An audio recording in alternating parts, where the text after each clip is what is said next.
Shooting দেখো, এগুলাই shooting. হাঁসের খাবার, রাজহাঁস, চীনা হাঁস এবং পাতি হাঁস সব হাঁসই এই খাবারটা খাবে। তারপরে ভাত, ধানের কুড়া আছে। তো আমি এইভাবে খাবার দিই।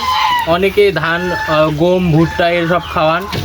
তা আমি ওই ধান, ভাত আর এটা ধানের গুঁড়া এইগুলো মিক্স করে খাবার দিই, এগুলোই খাই।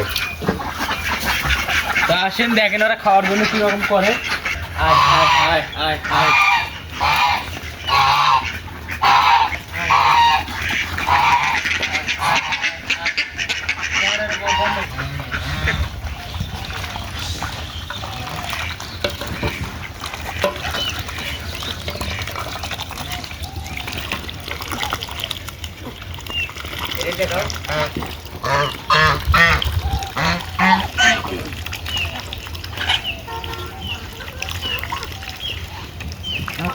তো সবাই একসাথে খায়, কিন্তু এই চীনা হাঁসের যে পুরুষ রাজহাঁস, পুরুষ চীনা হাঁস, সেটা কিন্তু ঠোকরায় এদেরকে খাবার দেয় না। এখন গরুরা দেখেন চাই আছে, এখানে কল দেওয়া লাগবে, আসেন।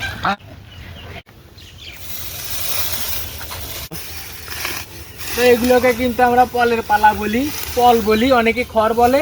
তো আমাদের আঞ্চলিক ভাষা পল, তাই আমরা পলই বলি। এটা হলো পলের পালা।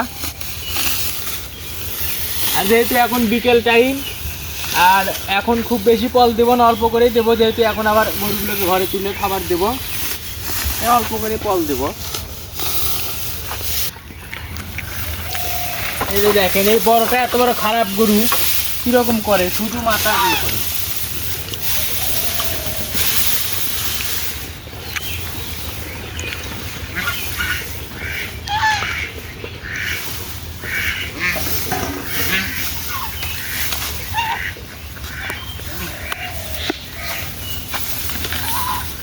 তো এটা দেশি গরু, আর দেশি গরু কিন্তু খুব তেজি হয়।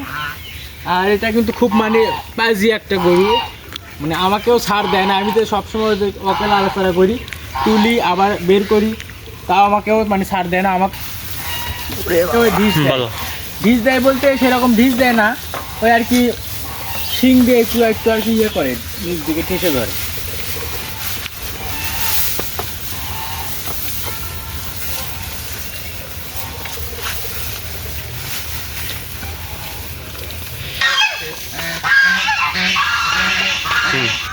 এখন হাঁস, তারপরে গরুগুলো খাবার দেওয়া হলো। আর এখন যেহেতু মানে সন্ধ্যা হয়ে যাচ্ছে, বিকেল বেলার সময়, এখন যাবো জমিতে, ছাগলগুলো বাঁধা আছে, তো ছাগলগুলো আনতে যাবো। এখন আসেন আপনারা আমার সাথে। আলহামদুলিল্লাহ, এবার আমাদের আম গাছের যে মুকুল আসছে, এই মুকুল এই 2-3 বছরে এরকম মুকুল আসেনি। একদম ফুল মুকুল, কোনো একটা ডাল বাদ নাই মুকুল আসা। তো আশা করি আল্লাহর রহমতে আমও ধরবে এবার অনেক বেশি। মানে গত বছরে সেরকম আম ধরছিল না, মুকুল আসছিল না, এবার অনেক মুকুল আসছে। তো এটা একটা দেশি আমের গাছ, মানে এই আমের কোনো জাত নাই, মানে ওই যে রূপালি, তারপরে অন্য অন্য যেরকম আম আছে ওই রকম কোনো আমের নাম নাই। এটা দেশি আমের গাছ। তো এই আমটা কিন্তু অনেক সুস্বাদু খেতে, পুরো গ্রামের মানুষ এই আম খায়। ছোটো ছোটো আম হয়, খুব বেশি বড় আম হয় না, ছোটো ছোটো আম হয়, অনেকেরই পছন্দ, মানে আমাদেরও অনেক ভালো লাগে। এই একটা গাছের আমই আমাদের অনেক সুস্বাদু, আর বাকি যেগুলো আম আছে সেগুলো অতটা ভালো না, এটা অনেক সুস্বাদু। তো সবাই দোয়া করবেন, আপনাদের দাওয়াত থাকলো, আম হলে পরে আপনারা আসবেন, আপনাদেরকে খাওয়াবো। আমি এখন ছাগলের কাছে চলে যাচ্ছি। এটা আমার ছাগল, এই জমিতে বাঁধে রেখে গেছি। এই যে আমার 3টা ছাগলই আছে এখন। এই যে আমার একটা ছাগল দেখতেছেন, এটা দেশি ছাগল, দেখেন এর পেটটা মাশাআল্লাহ অনেক সুন্দর করে ভরছে। তো এই ছাগলটা মানে পিওর একদম দেশি ছাগল, খুব খায়, দাঁত দিছে 2 দাঁত, দাঁত দেখেন আপনারা, 2 দাঁতের ছাগল। তো ইনশাল্লাহ আশা করি মানে সামনে এই কুরবানির ভিতরে ছাগলটাকে ছেড়ে দেবো। ওই যে পেছনের কালোটা দেখতেছেন, ওটাকেও কুরবানির ভিতরে ছেড়ে দেবো, ওটাও দাঁতবে। আর ওটা তো মা ছাগল, ওটা গাভিন 1.5 মাসের। তা এখন ছাগলগুলোকে বাসায় নিয়ে যাবো, ওদের পেট ভরে। তো পাথারে এসে মানে ছাগল নিয়ে যাওয়ার জন্য আসছি, আসে একটা বিষয় লক্ষ্য করলাম যে আমরা যারা গ্রামে থাকি তারা কতটা শান্তিতে আর কতটা মানে মনোমুগ্ধকর পরিবেশে থাকতে পারি।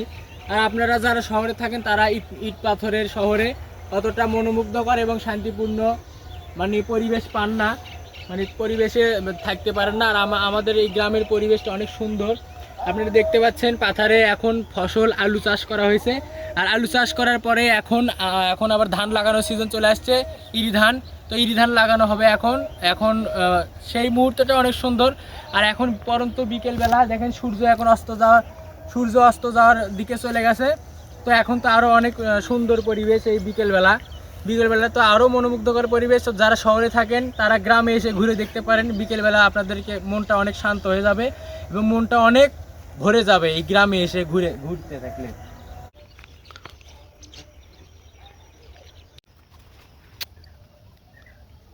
তো যারা গ্রামে থাকেন আমার মতো মানে অবসর সময় তারা দুইটা একটা করে ছাগল পালতে পারেন, লাভও হবে, টাকাও আসবে, আবার মনটাও ভালো থাকবে।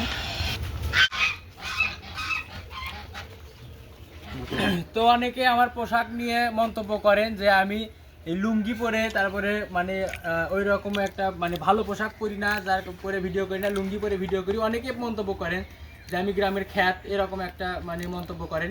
আসলে আমার যে কাজকর্মগুলো দেখেন, তো এই যে ছাগল, ওইদিকে ওই যে হাঁস, তারপরে ওই যে ওখানে গরু, এই যে এখানে দেখতে পাচ্ছেন 3টা আমার গরু। তো এইগুলো ছাগল, হাঁস, তারপরে গরু, এদেরকে খাওয়াতে গেলে আমার এই ভালো পোশাক পরে, প্যান্ট পরে, তারপরে জুতা পরে, শার্ট পরে, এগুলো পরে কি আমার মানে যায়? এগুলোর সাথে আমাকে এই লুঙ্গি পরে ময়লা জামা কাপড় পরে ভিডিও করতে হয়, কারণ আমি এদের সাথে থাকি। এদের যে গরু যে গোবর প্রস্রাব এগুলো কাপড়ে ভরে, তো এগুলো ভালো কাপড়ে ভরলে কি কেমন লাগে দেখায় না? তো যার কারণে লুঙ্গি পরে আমি ভিডিও করি। আর লুঙ্গি পরতে আমার কাছে সবচেয়ে বেশি স্বাচ্ছন্দ্য বোধ হয়, যার কারণে আমি লুঙ্গি পরে ভিডিও করি। এতে আমার মনে হয় না যে আপনাদের কোনো সমস্যা, বা আমার তো কোনো সমস্যা নাই, কারণ আমি লুঙ্গি পরে ভিডিও করতে অনেক ভালোবাসি, বা লুঙ্গি পরতে অনেক ভালোবাসি। আর আমি যে কাজগুলো করি, ধুলো বালির কাজ করি, যার কারণে আমার এই লুঙ্গি আর ময়লা পোশাক পরে কাজ করতে হয় দিনের বেলা। তো আমার ভিডিওতে আপনি যে কাজকর্ম আপনারা দেখলেন আজকে, তো এইভাবে আমার বিকাল কাটে এবং সকালও কাটে এইভাবে। যাই হোক, সবাই আমার কাজ যদি আপনাদের কাছে ভালো লেগে থাকে, আমি যে কাজগুলো করি, যার উপর ভিডিও করি, এটা যদি আপনাদের কাছে ভালো লেগে থাকে, তাহলে দয়া করে আমার চ্যানেলটিকে সাবস্ক্রাইব করবেন এবং ফলো দেবেন, পেজটিকে ফলো দেবেন, ফেসবুককে ফলো দেবেন এবং লাইক কমেন্ট শেয়ার করে আমার পাশে থাকবেন। ধন্যবাদ। আসসালামু আলাইকুম ওয়া রাহমাতুল্লাহি ওয়া বারাকাতুহু। Tata, bye bye.